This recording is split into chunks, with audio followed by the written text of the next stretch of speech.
E aí, pessoal? Pronto para mais um Deep Dive? Hoje a gente vai mergulhar num tema que é um prato cheio para quem curte psicologia e direito: a construção da verdade nos tribunais. É isso aí. Vamos desvendar como a verdade é percebida e, principalmente, construída no sistema judicial. E já aliento. A coisa é bem mais complexa do que parece. A gente vai se aventurar por trechos de textos jurídicos e psicológicos para entender como testemunhas, memórias e até preconceitos podem influenciar o que a gente considera verdade dentro de um tribunal. Uau, que desafio! Pois é, a gente vai ter que usar nossos superpoderes de detetives da mente humana para decifrar esse enigma. Preparados? Com certeza. Traz os livros, os artigos, as evidências. Pode deixar, a gente vai destrinchar tudo, fio por fio, para entender como essa tapeçaria da verdade é tecida nos tribunais. Adorei a metáfora. E já começo com uma provocação. Ah. Você já parou para pensar que o que a gente chama de verdade no sistema judicial pode ser bem diferente da verdade lá fora, no mundo real? Hum, é verdade. Me explica melhor essa ideia. Os juristas Nelson Nery Jr., Rosa Maria de Andrade Nery e José Miguel Garcia Medina exploram essa questão. Eles argumentam que o que se busca nos tribunais não é a verdade absoluta, mas sim uma verdade judicial. Verdade judicial.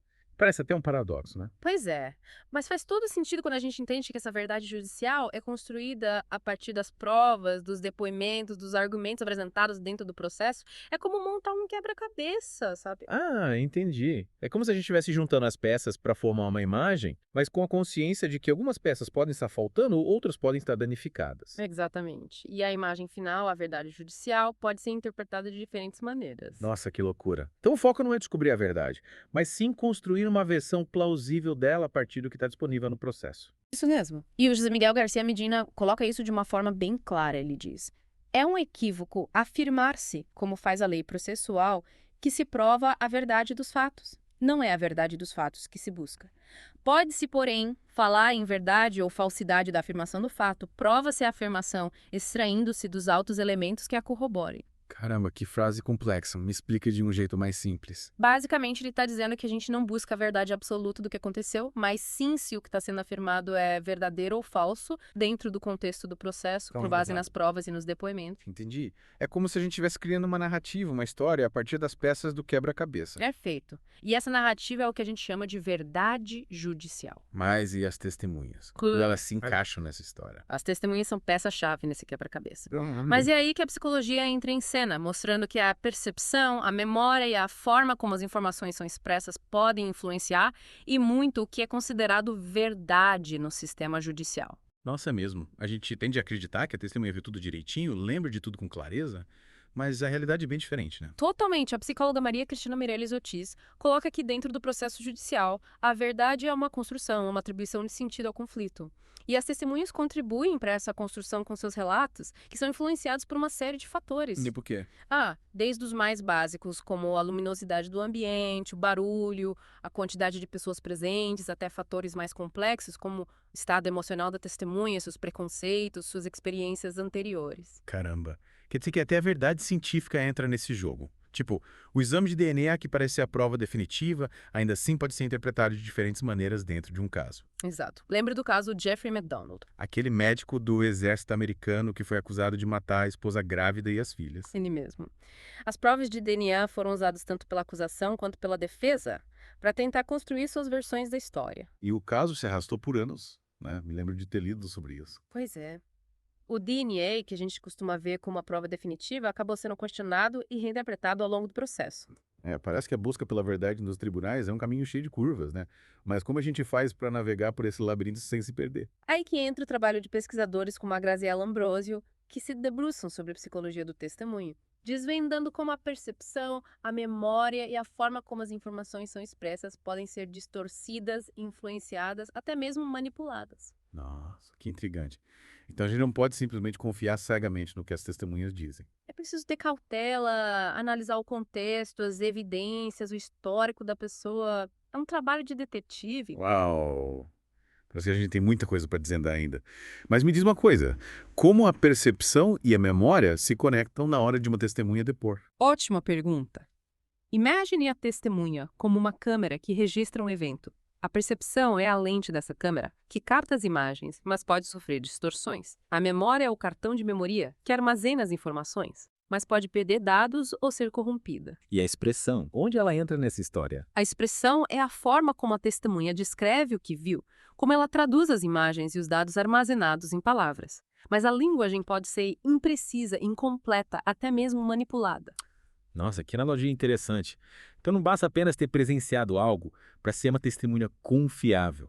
Existe todo um processo psicológico que pode influenciar a forma como a pessoa se lembra e relata o que aconteceu. Exatamente. E a gente vai explorar cada etapa desse processo com mais detalhes nos próximos episódios. Já estou ansiosa para desvendar os mistérios da mente humana e entender como tudo isso impacta a busca pela verdade nos tribunais.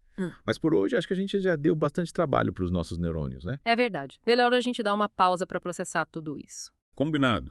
Voltamos em breve com mais revelações sobre a psicologia do testemunho. Fiquem ligados. Até a próxima. De volta ao nosso Deep Dive na psicologia do testemunho. Na última parte, a gente viu como a percepção e a memória podem ser distorcidas por vários fatores, né? Tipo estresse, preconceitos e até a forma como as perguntas são feitas. É verdade. A gente descobriu que a memória não é um gravador perfeito, né? Mas me explica uma coisa. Como é que as perguntas influenciam a memória da testemunha? Me parece meio manipulador, sabe? Entendo sua preocupação. E é por isso que a psicologia forense se preocupa tanto com a forma como os interrogatórios são conduzidos. As perguntas, se não forem feitas com cuidado, podem sim influenciar a memória da testemunha sem que ela perceba. Nossa, que doideira. Tipo aqueles jogos de adivinhação, sabe? Que a pessoa te faz um monte de perguntas e no final você acaba lembrando de coisas que nunca aconteceram. É bem por aí. As perguntas podem acabar plantando informações na mente da pessoa, levando a falsas memórias. E aí, no contexto legal, a coisa fica ainda mais séria, né? Porque as consequências podem ser muito graves. É verdade, imagina só. A liberdade, a reputação de uma pessoa em jogo por causa de uma memória distorcida. Pois é uma responsabilidade enorme para quem conduz o interrogatório, né? Juízes, promotores, advogados, todo mundo precisa estar ciente do poder das palavras. Com certeza. E a Graziela Ambrosio, nas pesquisas dela, alerta justamente para esse perigo, né? De como as perguntas sugestivas, a forma como a linguagem é usada, podem influenciar o depoimento. Sim. Ela mostra que até a ordem das perguntas, o tom de voz, a linguagem corporal do entrevistador podem influenciar a resposta da testemunha. Nossa, é muita coisa para prestar atenção. Parece que a gente está ligando com explosivos, né? Uma pergunta errada pode acabar detonando a memória da pessoa. É uma boa comparação. É por isso que a psicologia forense dá tanta importância para o interrogatório neutro e imparcial que minimiza os riscos de contaminação da memória. E como a gente garante isso? Tem alguma técnica especial? Tem sim. Uma das mais importantes é usar perguntas abertas, que deixam a testemunha livre para descrever o que viu e o que lembra, sem ser induzida a uma resposta específica. Tipo, em vez de perguntar, você viu o homem de camisa vermelha correndo? A gente pergunta o que você viu. Exatamente. A segunda pergunta dá mais liberdade para a pessoa contar o que realmente viu, sem se sentir pressionada a confirmar a cor da camisa. Entendi. E evitar perguntas que já entregam informações para a testemunha também é importante, né? Sem dúvida. Imagina perguntar, você viu o que o homem fez depois que saiu do carro? Essa pergunta já assume que a pessoa viu alguma coisa, né? Verdade. Melhor perguntar o que acontece depois que o homem sai do carro, né? Isso. Assim a gente evita que a testemunha invente informações para preencher as lacunas, mesmo que inconscientemente. É como se a gente estivesse guiando a testemunha por um caminho seguro, né? Sem empurrar ela para um abismo de falsas memórias. Perfeito.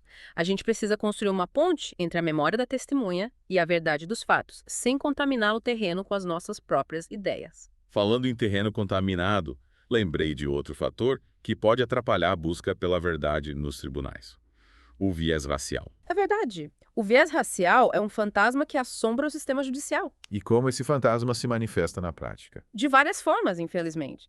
Pessoas negras são mais propensas a serem paradas pela polícia, presas, condenadas por crimes que não cometeram. É como se a cor da pele já fosse uma prova, né? Pois é.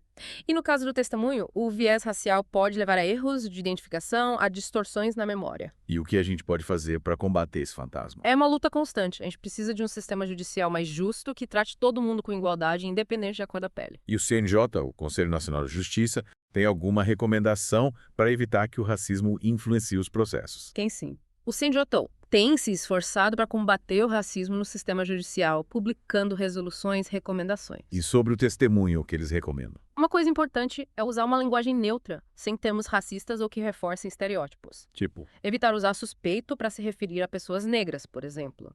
É melhor usar termos mais neutros, tipo pessoa envolvida. faz sentido. É como se a gente estivesse limpando a linguagem de qualquer preconceito, né? Exatamente. As palavras têm poder e a gente precisa usá-las com responsabilidade. Mas será que só mudar a linguagem resolve o problema do racismo? Infelizmente, não. É preciso ir muito além.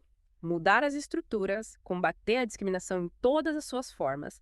É uma luta longa, mas a gente não pode desistir. Nossa, essa conversa me fez pensar em como a busca pela justiça é complexa, né? Mas também me deu esperança de que as coisas podem mudar. É isso aí. A gente precisa ter esperança e lutar por um futuro mais justo para todos. E por falar em futuro, acho que a gente precisa avançar para o próximo capítulo da nossa investigação, né? Ainda tem muita coisa para desvendar sobre a psicologia do testemunho. Verdade. A gente ainda vai explorar como a forma como as informações são expressas, como a história é contada, pode influenciar a busca pela verdade. Nossa, já estou curiosa. Então, pessoal, preparem-se para mais revelações. A gente volta já já com a parte final do nosso Deep Dive. De volta ao The Deep Dive, a gente já explorou um monte de coisa sobre a busca pela verdade nos tribunais, né? A percepção, a memória, os preconceitos.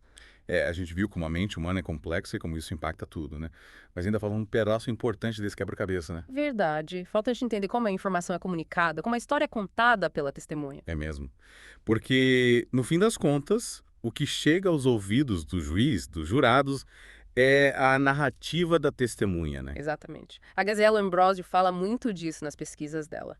A forma como a testemunha se expressa, as palavras que ela escolhe, o tom de voz, a linguagem corporal, tudo isso contribui para construir a verdade judicial. É como se a testemunha estivesse tecendo uma tapeçaria com as palavras, né? Cada detalhezinho pode mudar a imagem final. Perfeito. E aí a gente precisa se perguntar, como garantir que essa tapeçaria seja fiel aos fatos, sem distorções? Boa pergunta.